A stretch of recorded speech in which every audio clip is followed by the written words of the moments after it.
जय हिंद बच्चों। बहुत दिनों बाद आज हम लोग मिले हैं और उम्मीद करते हैं कि आप लोग बहुत ही अच्छे होंगे। बहुत दिनों बाद मिले हैं तो हम लोग स्टार्ट करते हैं आज क्लास 10th का दो चर वाले रैखिक समीकरण अर्थात चैप्टर 3। और चैप्टर 3 पढ़ने से पहले हम आपको बताना चाहेंगे कि चैप्टर 3 में कुछ विधियां पढ़नी है जो कि आपको हम पीछे वीडियो में बता चुके हैं। आप एक बार उस वीडियो को जरूर देखिए। इसमें आपको पढ़ना क्या है, दो चर वाले रैखिक समीकरण। क्या? दो चर वाले रैखिक समीकरण। दो चर वाले रैखिक समीकरण में क्या होता है कि कोई भी अल्फाबेट का कोई भी दो गो संख्या मानते हैं, दो गो नंबर मानते हैं, एक्स और वाई कुछ भी दो नंबर मानते हैं। तो आफ्ताब इसमें क्वेश्चन कह रहा है, आफ्ताब अपनी पुत्री से कहता है, आफ्ताब एक नाम का व्यक्ति है जो अपनी पुत्री से कहता है कि 7 वर्ष पूर्व मैं तुमसे 7 गुनी आयु का था। यानी कि एक आफ्ताब है और एक उसकी पुत्री है, तो दोनों के आयु को आप मान लीजिए। तो मान लेते हैं, माना कि आफ्ताब की वर्तमान आयु वर्तमान आयु बराबर होता, मान लिए एक्स वर्ष मान लीजिए। तब कौन है? उसकी पुत्री। उसकी पुत्री की वर्तमान आयु वर्तमान आयु बराबर वाई वर्ष। अब हम बात करेंगे प्रश्न से। जब भी प्रश्न से लिखे, आप क्वेश्चन को एक बार ध्यान से पढ़ें। एक आफ्ताब नाम के व्यक्ति अपने पुत्री से कहता है, 7 वर्ष पूर्व मैं तुमसे 7 गुनी आयु का था। यानी कि 7 वर्ष पूर्व अगर हम लिखेंगे, 7 वर्ष पूर्व आफ्ताब की आयु, आफ्ताब की आयु। देखिए, 7 वर्ष पूर्व, पूर्व का मतलब होता है पीछे, पूर्व का मतलब होता है पीछे। तो जब 7 वर्ष पूर्व जाना है तो आप एक्स में से 7 वर्ष घटाइए, ठीक है। और उसकी पुत्री की आयु 7 वर्ष पूर्व, 7 वर्ष पूर्व पुत्री की आयु, पुत्री की आयु। अब इसमें से भी 7 वर्ष घटाइए। क्यों? क्योंकि समय सबके लिए बराबर बढ़ता है और सबके लिए बराबर घटता है। अगर आज से 7 साल पहले उसका पिता का आयु कुछ कम हुआ तो 7 साल पहले बेटे की भी आयु कम होगा। आप ऐसे मानिए कि 7 साल पहले अगर हमारी आयु कम थी तो हमारे पिता की भी आयु कम रही होगी। तो उम्र सबके लिए बराबर बढ़ता है और सबके लिए बराबर घटता है। तो 7 वर्ष पूर्व मैं तुमसे, अब मान लीजिए एगो आफ्ताब है इस 7 वर्ष पहले और उसकी पुत्री है ये भी 7 वर्ष पहले। अब आफ्ताब कहता है अपने पुत्री से कि 7 वर्ष पहले हम तुमसे दुगुना आयु का था। कौन कह रहा है? आफ्ताब।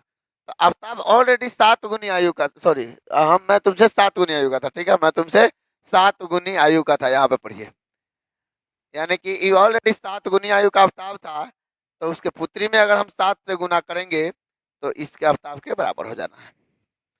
कुछ भी लड़का सब क्या कर देता है, देखिए इसमें बच्चा सबका एक बहुत बड़ा गलती होता है कि आफ्ताबे में 7 से गुना कर देगा। तो और पहले से 7 गुना है और फिर 7 से गुना कर दिए तो कितना गुना हो गया? 49 गुना हो गया। बड़ा हो, ये तो बड़ा है ही है। बराबर करना है तो छोटे वालों को 7 से गुना कीजिए तब ना बराबर होगा जी। समझ में आ रहा है ना? आइए इसको सोल्व कीजिए। तो x माइनस 7 बराबर 7 एकम 7 y, 7 सते 49 हो जाएगा। अब x minus 7, sorry x minus, अब इसको आप इधर लाइए, माइ प्लस है, इधर आगे क्या हो जाएगा? -7y बराबर माइनस कितना होगा? 49। माइनस वाला इधर जाएगा, माइनस वाला इधर आएगा तो क्या होगा? प्लस। प्लस कितना हो जाएगा? 7। प्लस कितना हो जाएगा? 7। अगर आप इसको सोल्व करते हैं अच्छे ढंग से, ध्यान से देखिए, कैलकुलेशन आपका थोड़ा सा ठीक होना चाहिए।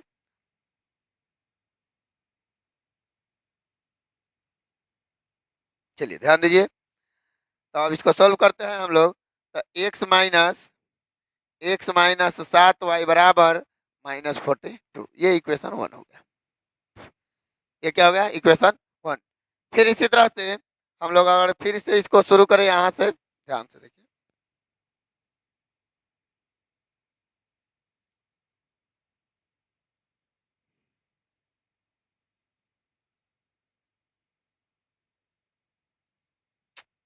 क्या हो रहा है भैया? चलिए रहने दीजिए। समीकरण 1,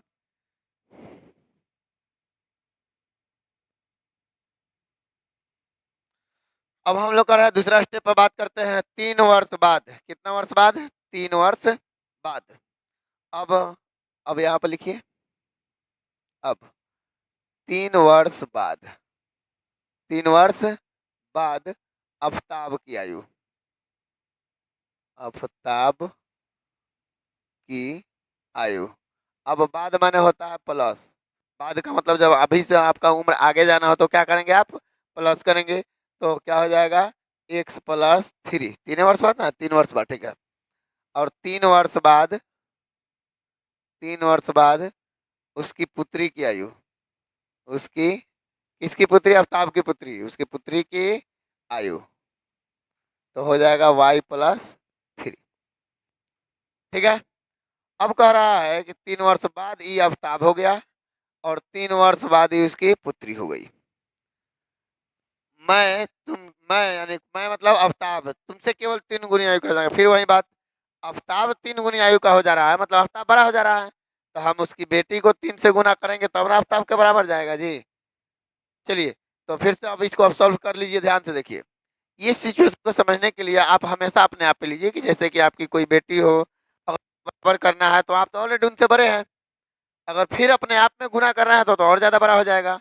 तो आप बेटी को गुना करिएगा तब ना बराबर आएगा। तो x+3 बराबर 3 में y से गुना किया जाए तो 3y, और 3 कितना हो जाएगा? 9।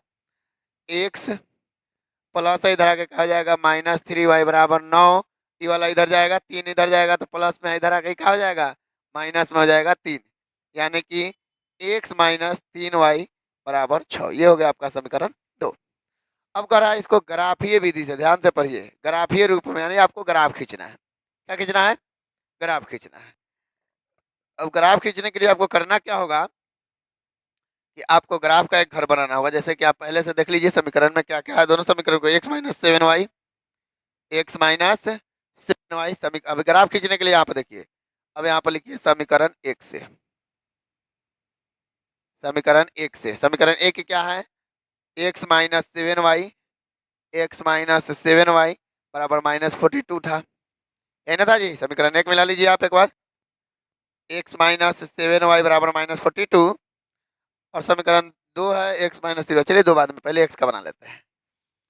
अब हम इसको सब ग्राफ के लिए हम कैसे तैयार करते हैं, हम ग्राफ बनवाए भी आप देख सकते हैं। x बराबर -42, माइनस इधर आके क्या हो जाएगा? +7y। अब आप क्या कीजिएगा? समीकरण 1 का ग्राफ सारणी, समीकरण 1 का ग्राफ सारणी।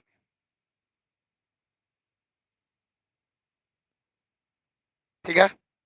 अब एक ग्राफ का सारणी मतलब टेबल एक बनाइए, सारणी माने टेबल। ये x का है, ये y का है। नॉर्मल आप 2 गो से खींच सकते हैं, लेकिन 3 गो ज़्यादा बेहतर होता है। आप 2 गो से भी खींचिएगा तो हो जाएगा आपका ग्राफ। चलिए y का वैल्यू आप अपना से कैलकुलेट कीजिए। जैसे कि आप यहाँ पर आप समझिए, रफ में हम करके आपको दिखाते हैं, रफ में इसको करते हैं। x बराबर -42 + 7y है। अगर y के जगह पर हम रख देते हैं 6, कितना रख देते हैं? y हटाइए, अब यहाँ पर 6 रखिए। -42 + 7 × 6, तो -42 + 42 घटाइएगा तो कितना हो जाएगा? 0। यानी कि आप y बराबर कितना रखे हैं? यहाँ पे देखिए y की जगह पर कितना रख रहे हैं? 6। तो आपका x बराबर 0 आ रहा है, यानी y बराबर आप 6 रख रहे हैं तो x बराबर क्या आ रहा है? 0 आ रहा है। उसी तरह से अलग अलग संख्या रख के आप इसको आराम से देख सकते हैं। ध्यान से देखिएगा, अगर हम यहाँ पर रखते हैं 8 रखते हैं, 6 रखे, 7 रखे, 7 7 49, 42 में से 49 घटेगा तो कितना हो जाएगा? 7। और 7 रखते हैं तो कितना आएगा हमारा? 7 रखते हैं तो 7 7 49, 42, 49 में से 42 घटाइए तो कितना होगा? +7 होगा। अगर आप उसी तरह से 5 रख देते हैं तो 5 7 35, 42, 42 में से 35 घटाइएगा तो -7 हो जाएगा। समझ में आ रहा है सबको? इसी तरह से समीकरण 2 के लिए अब फिर से लिखेंगे समीकरण 2 से, समीकरण 2 से। समीकरण 2 क्या था जरा चेक कर ले एक बार। समीकरण 2 था x-3y = 6। समीकरण 2 से x-3y बराबर 6, यानी x बराबर आप लिखेंगे, x बराबर लिखेंगे तो क्या हो जाएगा? 6 माइनस इधर आके क्या हो जाएगा? +3y। सबको समझ में आ रहा है? नहीं आया तो कमेंट करके बताइए, फिर से हम उस कोशिश करेंगे कि उसको बना दिया जाए। फिर से आप इसको वहीं समीकरण एक का ग्राफ सारणी था, क्योंकि एक के लिए घर बनाए थे, और यहाँ पर लिखेंगे समीकरण 2 का ग्राफ सारणी, समीकरण 2 का ग्राफ सारणी। अब फिर से एक घर बनाइए, एक्स वाई। अब देखिए, अब अगर वाई के जगह पर फिर से आप रखिए, जैसे हम फिर से रफ करके आपको दिखा दे रहे हैं, अपने ध्यान से समझिए। एक्स बराबर 6 प्लस 3 वाई है। अगर हम y बराबर 0 रख ले, y बराबर क्या रख दे, 0, तो हमारे पास 6 प्लस 3 गुना 0, 3 कितना बच जाएगा, 6 बच जाएगा। यानी कि y बराबर अगर 0 रखा जाए तो हमारे पास x बराबर कितना आ रहा है, 6 आ रहा है। अगर हम यहाँ पर माइनस 1 रख दे, y के जगह पर क्या रख दे, एक बार माइनस 1 रखे, तो माइनस 1 घटाइएगा तो माइनस 1 3 कम, यहाँ पर माइनस 1 रखे, 3 कम माइनस 3, तो क्या बचेगा, 3 बचेगा। माइनस 1 रखते हैं तो क्या रखता है, 3 बचता है। अगर माइनस 2 रख देते हैं तो 0 बचता है। समझ में आ रहा है। अब ये दोनों चार्ट को लेकर के आपको एक ग्राफ खींचना है। क्या खींचना है, ग्राफ खींचना है। तो हम आपको ग्राफ भी खींच के दिखाते हैं। बस एक ग्राफ पेपर की जरूरत पड़ेगी आपको। आप ग्राफ पेपर ऐसे निकाल ले, ऐसा ग्राफ का कॉपी ले लीजिए, आराम से इस पर ग्राफ बनाइए, कोई दिक्कत। ये मेरा ग्राफ पेपर है, ठीक है, अच्छा से दिखा।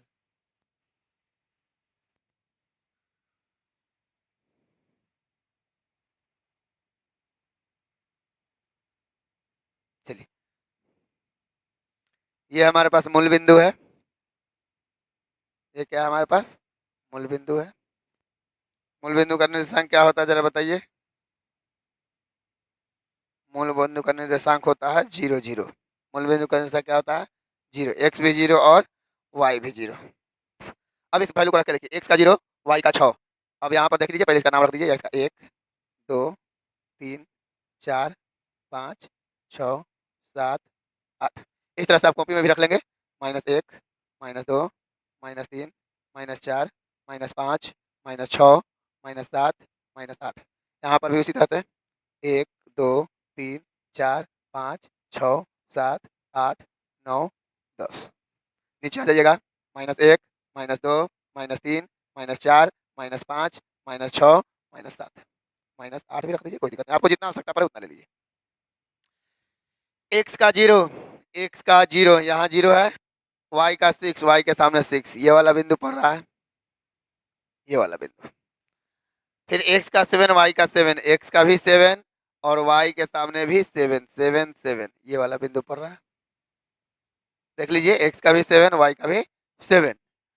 एक्स का -7, वाई का 5, एक्स का -7, एक्स का -7, वाई के सामने 5, -7 के सामने 5, देख लीजिए 5 के सामने है और ये 7 के सामने है।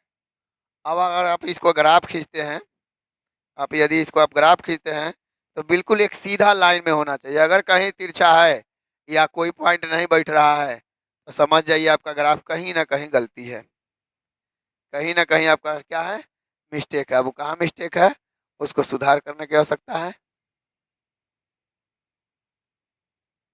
देखिए, इसको हम बोल्ड कर देते हैं ताकि आपको समझ में अच्छे से आ जाए। और ग्रीन कलर नहीं, ब्लू कलर नहीं, व्हाइट कलर,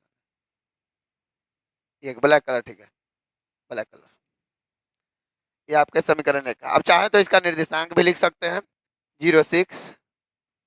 हाँ, अब बिल्कुल सही है, थोड़ा सा ये अप डाउन हो गया, कोई दिक्कत नहीं, उधर चल जाए। चलिए समीकरण 2 के लिए देखिए, एक्स का 6, वाई का 0, एक्स के जगह पर 6, वाई के जगह पर 0, वाई 0 करके वाई 0 पर रखिए, 6 पर जाइए, ये वाला बिंदु बन रहा है। इसका नाम रख देते हैं 6 0। एक्स का 3, वाई का -1, एक्स का 3, वाई का -1, यानी नीचे आएगा, ये वाला पॉइंट बन रहा है। एक्स का 3, वाई का -1, यानी कि इसका निर्देशांक रखाएगा 3 -1। उसी तरह से एक्स का 0, वाई का -2, एक्स का 0, वाई का माइनस, एक्स का 0, वाई का -2। यदि अब आप इसको ग्राफ ग्राफ खींचेंगे तो यह बिल्कुल सीधी रेखा में आएगा, 100%।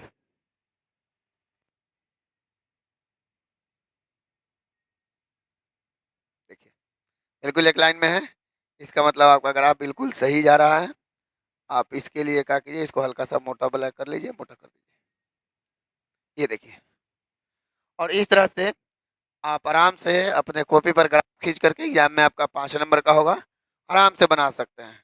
चलिए अब हम लोग अगला क्वेश्चन की ओर बढ़े। आइए नेक्स्ट क्वेश्चन की ओर शुरू करते हैं।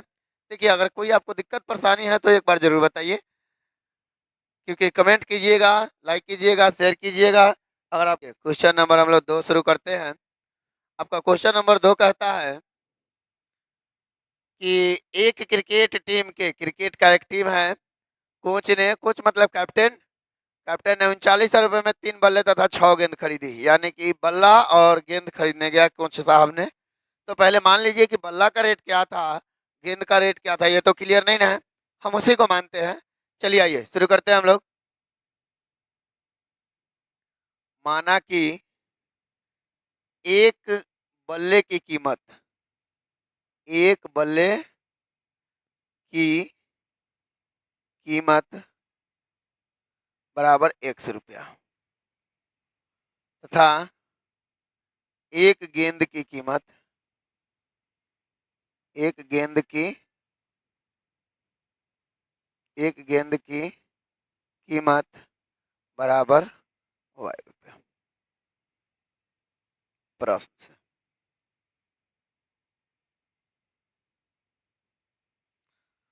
प्रश्न बढ़िए। 3 गो बल्ला, यानी कि आप एक बल्ला खरीदते हैं तो 100 रुपया दाम है, तो 3 गो बल्ला खरीदिएगा तो कितना दाम हो जाएगा? 3 गो बल्ला खरीदना जाइएगा तो कितना दाम हो जाएगा? 3x हो जाएगा। 3 गुना x बराबर 3x। उसी तरह से एक गेंद का दाम अगर ₹y है, 6 गो गेंद खरीदने जाइएगा तो कितना रुपया हो जाएगा? 6 गुना y यानी 6y। और दोनों मिला करके यानी मिला करके कितना रुपया दिया गया है? 3900 रुपये। देख लीजिए कितना रुपया दिया गया है? 3900 रुपये। ये आपका समीकरण 1 हो गया। फिर उसी तरह से आपको पढ़िए क्वेश्चन को दूसरा का स्टेप की तरफ। कह रहा है बाद में उसने एक और बल्ला खरीदा। एक बल्ला का दाम तो मन में किया 100 रुपया था तो 100 रुपया है। और उसी तरह प्रकार से 3 गेंद खरीदा तो 3 गेंद का दाम कितना हुआ? 3y हो जाएगा। और दोनों मिलाकर के कितना रुपया दिया? 1300 रुपया दिया। ये हो गया आपका समीकरण 1 और 2। अब आपको क्या करना है? इस दोनों को मिलाकर के फिर से ग्राफ खींचना है। तो ग्राफ खींचने के लिए हम क्या करेंगे? सिंपल सा तरीका वही जो पुराना वाला है, आप इसका घर बनाइए। आइए समीकरण 1 से, समीकरण 1 से समीकरण 1 लिखिए। 3x प्लस y बराबर 3900। अब आप 3 कॉमन ले सकते हैं आसान करने के लिए। x प्लस 3 दूना 14 y बराबर 3900। आसान हो जाता है कॉमन लेने से, बाकी कुछ नहीं है। x प्लस 2y बराबर 4000 गुना है, इधर आके कितना हो जाएगा? बट्टा में 3। आप इसको 3 से काटेंगे तो 1300 आ जाएगा। कितना आ जाएगा? 1300। यानी कि x प्लस 2y बराबर 1300 है, तो x बराबर 1300 माइनस 2। अब यहाँ पर लिखेंगे समीकरण 1 का ग्राफ सारणी। समीकरण 1 का ग्राफ सारणी। ध्यान, अब समीकरण 1 का आप ग्राफ सारणी बनाने जा रहे हैं तो आप सबसे पहले सोच लीजिए कि वैल्यू कितना रखा। अब ऐसा नहीं कि y का मान 1 2 रखने लीजिए, एक नजदीकी वैल्यू रखिएगा जिससे कैलकुलेशन करने में भी आसानी हो, ग्राफ पर बैठाने में भी कोई परेशानी ना हो। उस तरह से थोड़ा सा सोच समझ के रखना है, ठीक है? ऐसा सोच के रखिए कि इसको कहीं ग्राफ पे बैठाने में कोई परेशानी आपको ना हो। अब कि 1 2 y का मान करने लगेगा, ही हो जाएगा आपका 1300 तक ग्राफ बैठाना पड़ जाएगा। तो y का मान अगर आप 50 रखते हैं, मान लीजिए 50 नहीं रखिए, 50 दूना 100, 1300 है तो 50 दूना 100 नहीं। इसको आपको ग्राफ खींचना है तो y का मान 100 रखिए, 100 दूना 200, 200 भी नहीं, 500 रखिए। कितना रखिए? y का मान रखिए कितना? 500। अगर y 500 रखते हैं यहाँ पे देखिए, तो 500 दूना 1000 हो जाएगा। तो 1300 में से 1000 घटाइएगा तो कितना हो जाएगा? 300 हो जाएगा। तो y का मान आपने कितना रखा? 500 रखा है, सॉरी, y का मान आपने कितना रखा? 500। जैसे 500 रखेंगे तो 500 दूना 1000 आ जाएगा कितना? 300। 600 रखेंगे, 600 दूना y का मान 600 रखिए, 600 दूना 1200 घटाइएगा तो कितना हो जाएगा? 100। अगर आप 500 रखते हैं, 500 रखो 4 दूना 8, 400 रखते हैं, 400 दूना 800, 8 5 13, 500 हो जाएगा ये। समझ में आ रहा है?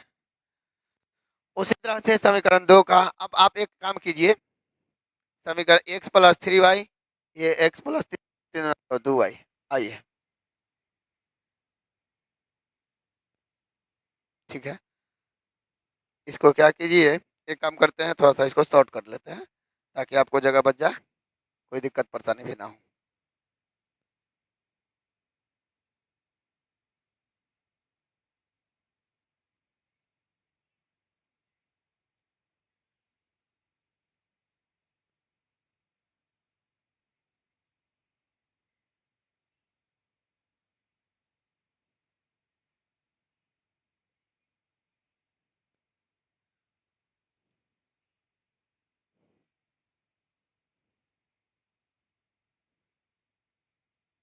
यहाँ हो गया।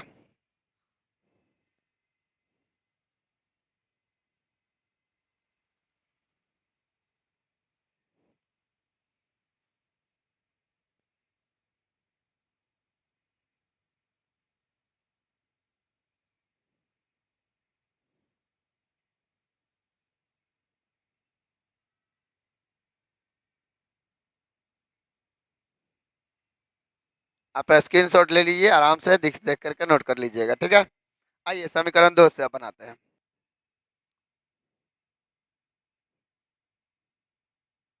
समीकरण 2 हमारे पास कितना है, x प्लस 3y बराबर 1300। ध्यान से देखिएगा, x बराबर 1300 प्लस इधर आके क्या हो जाएगा, -3y हो जाएगा। फिर से लिखेंगे समीकरण 2 का ग्राफ सारणी, समीकरण 2 का ग्राफ सारणी। अब आप एक घर बनाइए।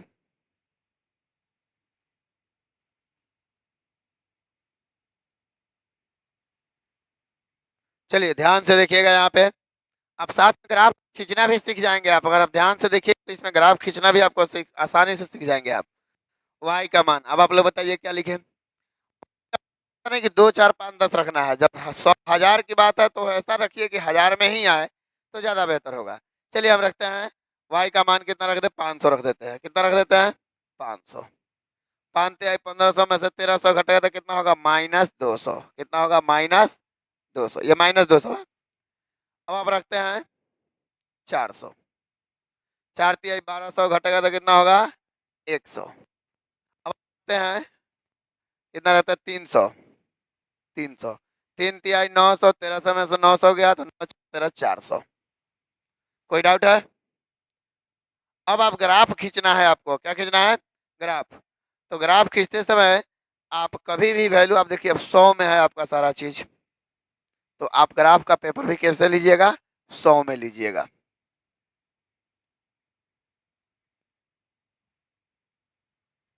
ध्यान से देखिए, ओ सिट, डिलीट कीजिए, नया पेज बनाइए।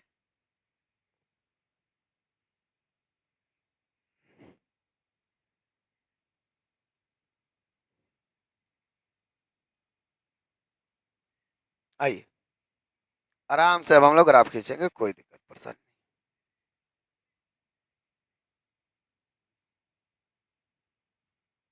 सारा चीज हम कैसे लेंगे, 100 में लेंगे।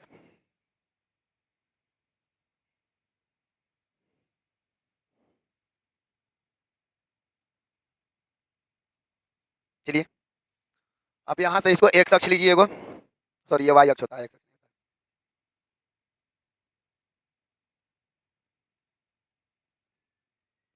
और ये वाला आपका x अक्ष। चलिए ठीक है। अब यहाँ पे आपका वैल्यू 0 होता है, क्या होता है, 0।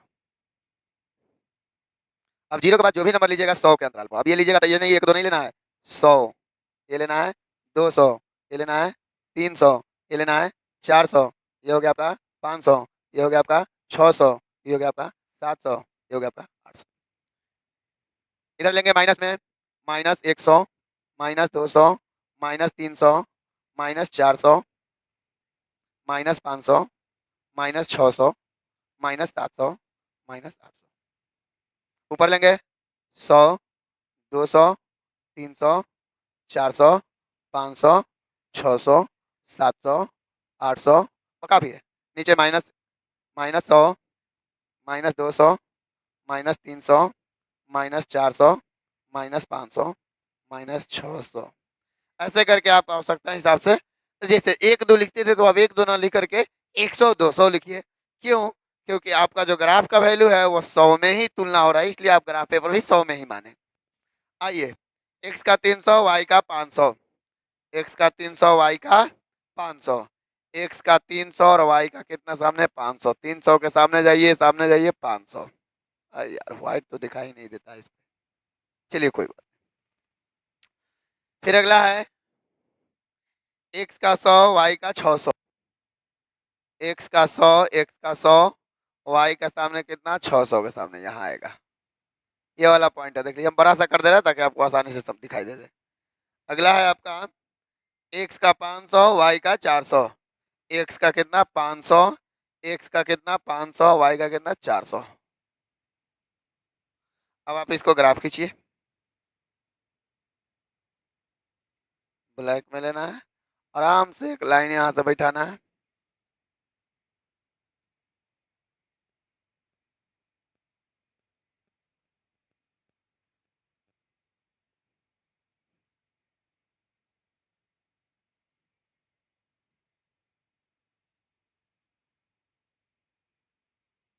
देखिए परफेक्ट तीनों लाइन से होकर के गुजर रहा है वो। आप इसका निर्देशांक भी लिख दीजिए, कोई दिक्कत नहीं है। 500 400। यार ये ग्राफ पेपर घुसुक ना जाए। 500 और 400। ऐसे आप कोऑर्डिनेट भी इसका लिख सकते हैं। 300 500, 300 500। ऐसे करके सबका कोऑर्डिनेट आप लिख दीजिएगा, ठीक है ना। चलिए ये हुआ आपका समीकरण 1 के। किसके लिए हुआ ये? समीकरण 1 से। अब आते हैं समीकरण 2 का। समीकरण 2 का x का -200, y का 500, x का -200, x का कितना है -200, x का -200, y का कितना 500। देख लीजिए -200 और 500। देखेंगे आप x का 100, y का 400, x का 100, y का 400, x का 100, y का कितना 400, x का 100 है, y का कितना 400 है। फिर से देखेंगे x का 400, y का 300, x का 400, x का 400, y का 300। अब आप इस पे क्या कीजिए, फिर से वही काम कीजिए।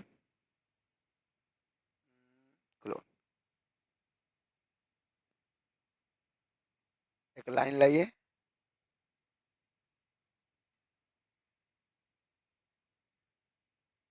आराम से देखिए।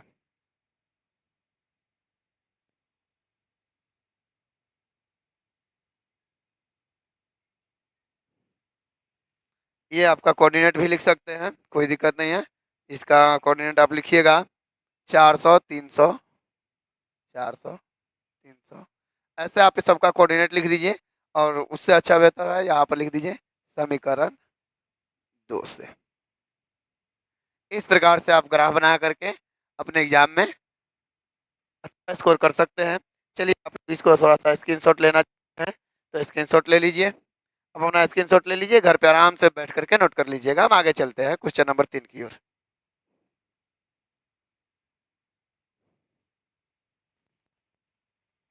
ये आपका ग्राफ है, इसका भी स्क्रीनशॉट कर सकते हैं आप लोग। आइए क्वेश्चन नंबर 3। क्वेश्चन नंबर 3 कह रहा है 2 kg सेब और 1 kg अंगूर, यानी कि मार्केट में से 2 kg सेब और 1 kg अंगूर, लेकिन ये नहीं कह रहा है कै रुपए किलो है, उसका रेट तय नहीं है, तो हम उसका रेट मान लेंगे। चलिए आइए शुरू करते हैं हम लोग। माना कि 1 kg सेब की कीमत, सेब की कीमत बराबर 100 रुपया है, और 1 kg अंगूर की कीमत ₹y। ये हमने मान लिया कि 1 केजी अगर दोनों खरीदते हैं तो उसका कीमत 100 और y है। अब लिखेंगे हम लोग प्रश्न से।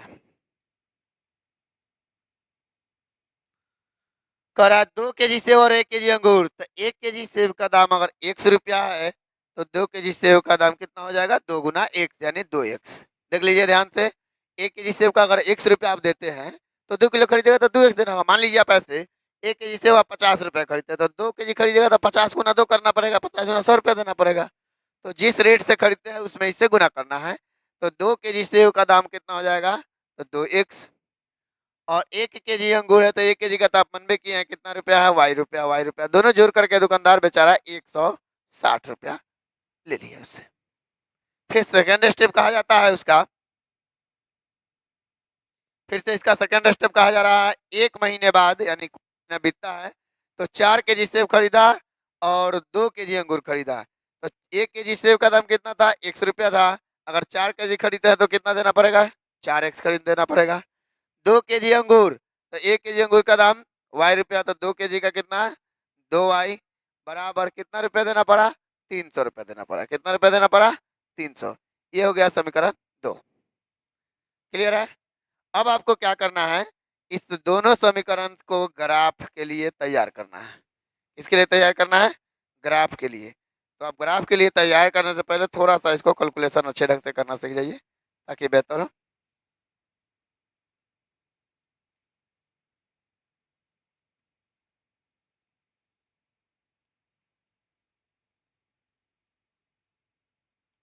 आइए, तो हम लिखते हैं समीकरण 1 से, यहाँ पर से ग्राफ खींचना शुरू करते हैं।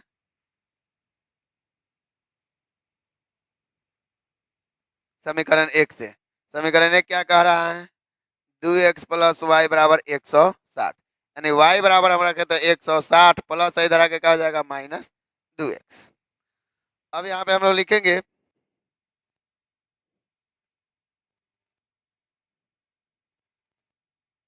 समीकरण 1 का ग्राफ सारणी। समीकरण 1 का ग्राफ सारणी। अब एक घर बनाइए जैसा कि आप पिछले क्वेश्चन में बनाए थे, एक्स वाई। ध्यान से देखिए, यहाँ पे अगर x का मान हम 50 रखते हैं, 50 गुना 100 तो 60 आएगा। अगर 60 रखते हैं, 60 गुना 120 60 रखिए। x का मान कितना रख रहे हैं हम? 60। x का मान कितना? 60।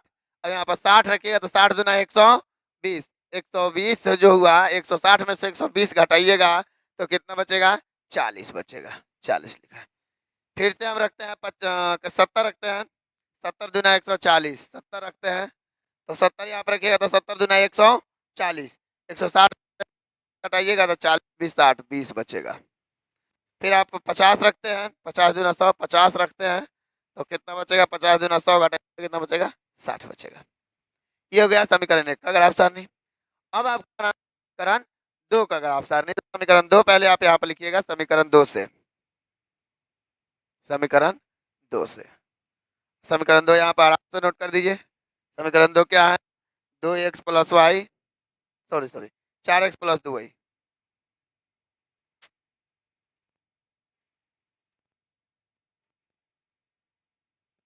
4x प्लस 2y बराबर, इसको थोड़ा सा आसान करने के लिए हम 2 कॉमन ले लेते हैं। तो 2x प्लस 2 हटा देंगे तो क्या बचेगा? y बराबर कितना हो जाएगा? 300। इसको 2 से आप आराम से काट लीजिए ऐसे करके, 2x प्लस वाई बराबर 300। ये गुना है, बट्टा में कितना हो जाएगा? 2 काट दीजिएगा तो कितना हो जाएगा? 150। 2x प्लस वाई बराबर 150। यदि आप y बराबर रखते हैं तो 150 और ये प्लस 2x उधर जाएगा तो क्या हो जाएगा? हो जाएगा। फिर वही पुराना वाला बात आपको ढूंढना है। इसको क्या करना चाहिए, थोड़ा सा ऊपर कर लेते हैं, जगह को एडजस्ट करते हैं। जगह का बहुत सारा परेशानी हो जा रहा है।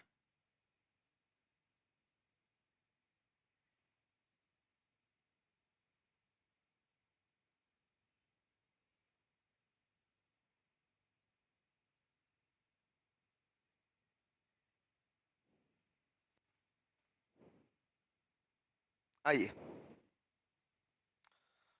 अब यहाँ पर लिखेंगे समीकरण 2 का ग्राफ सारणी। समीकरण 2 का ग्राफ सारणी। फिर से यहाँ पे घर बनाएंगे, नहीं दिख रहा होगा आप लोग को, थोड़ा सा हम इसके लिए बड़ा सा घर बना देते हैं। क्या बन रहा है भाई भारत का नक्शा, ध्यान से देखिए, नहीं दिखाई दे रहा हो थोड़ा सा डिस्प्ले को जूम कर दीजिएगा, थोड़ा सा जगह कम है। आइए ध्यान से देखते हैं। अब आप कितना रखिएगा, 50 दूना 100, 50 रखिएगा तो 50 दूना 100 50 आ जाएगा। एक्स का मान यदि आप 50 माने यदि आप 50 रखते 50 दूना 100, ये 150 में से 100 घटाइए तो कितना बचेगा 50। यदि आप 60 रखते हैं, 60 दूना 120 30। यदि आप 70 रखते हैं, 70 दूना 140 बचेगा 10। अब इस दोनों से आपको फिर से ग्राफ खींचना है। दोनों से क्या करना है, फिर से ग्राफ खींचना है। अब फिर से ग्राफ पेपर लाइए और ग्राफ पेपर पर हम स्टार्ट करते हैं। पहले आप स्क्रीनशॉट इसका ले लीजिए, बहुत जरूरी है। आराम से स्क्रीनशॉट ले लीजिए, घर पे बैठ के आप नोट करके। कोई भी दिक्कत हो तो एक बार कमेंट में जरूर बताइए। यहाँ से हम लोग ग्राफ पेपर लाने का तैयारी करें, यहाँ से प्लस मारिए। ये मेरा एक्स अक्ष तैयार है।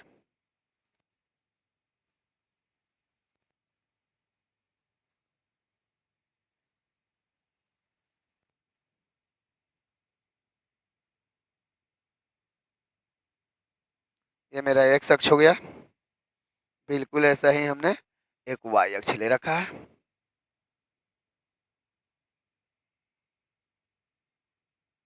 चलिए मेरा वाई अक्ष हो गया। यहाँ 0 है, ये क्या है 0। अब जरा बताइए, आप ही बताइए, ये वाला हमारा सारे वैल्यू 10 के गुणन में है। ध्यान से देखिए, 10 20 30 40 50 60 70 80, भी 10 20 30 40 50 60 70 80 ऐसा ही वैल्यू है 10 से। तो हम अंतर अब क्यों लेने जाएंगे 1 2 100 1000 भैया, हम 10 के अंतराल वाले सारे सारे अंतर सेट करेंगे। यहाँ तो यहाँ 10, ये वाला 20, ये 30, ये 40, ये 50, ये 60, ये 70, ये 80, ये 90।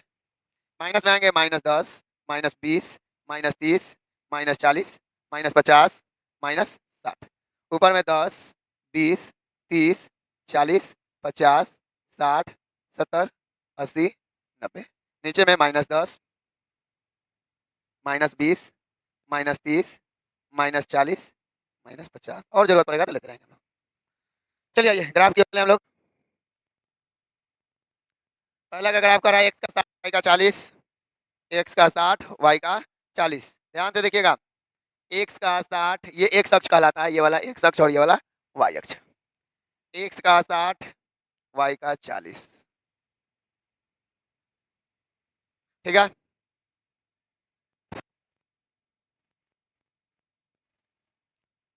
20 50 60, 70 में 20 50 में 60, हमारा तीनों पिन पॉइंट तैयार है। आराम से हम ग्राफ खींच लेंगे।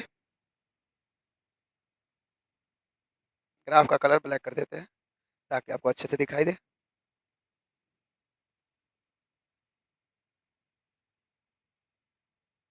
ये मेरा समीकरण का है, आप इसको चाहें तो हम बोल्ड कर ले ताकि आपको आसानी से दिखाई दे। चलिए ये हमारा इसका ग्राफ हो गया। सेकेंड वाले का इसका कोऑर्डिनेट भी लिखना है, लिख सकते हैं आप, कोई दिक्कत नहीं है। कोऑर्डिनेट के लिए पहले एक्स का लिखिएगा, तो एक्स का 70 वाई का 20, एक्स का 60 वाई का 40, एक्स का 50 वाई का 60। इस तरह से आप प्रत्येक पॉइंट का कोऑर्डिनेट भी लिख सकते हैं, निर्देशांक भी लिख सकते हैं, कोई दिक्कत नहीं है। अब हम बात करते हैं समीकरण 2 के लिए। समीकरण 2 के लिए 50 50 60 30, देखिए 50 50 एक्स का 60 30, 50 50, ध्यान से देखिए 50 50 60 30, देख रहा है 50 50 60 30। उसके बाद कितना है 70 10, एक्स का 70 एक्स का 70 10 10। इसका रेखा जो होगा इसके बिल्कुल समानांतर जाने वाला जैसा लग रहा है। अगर हम इसको कॉपी पेस्ट किया जाए, लाइन खींचेंगे,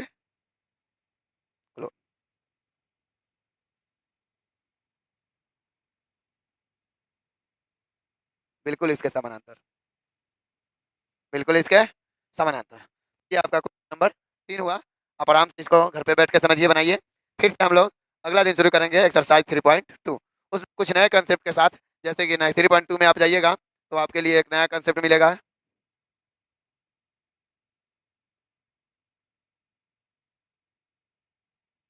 3.2, A1/A2 B1/B2, ये वाला कंसेप्ट जो आपके बुक में दिया गया है, इसको थोड़ा सा आप देख लीजिएगा। इस पर हम अगला दिन चर्चा करें और फिर आपको समझा करके बिल्कुल अच्छे तरह से बनाएंगे। फिलहाल के लिए इतना ही रहने दीजिए। आप लोग थोड़ा सा वीडियो अच्छा लगा हो तो लाइक कीजिए, सब्सक्राइब कीजिए और अपने दोस्तों के पर जरूर शेयर कीजिए। धन्यवाद।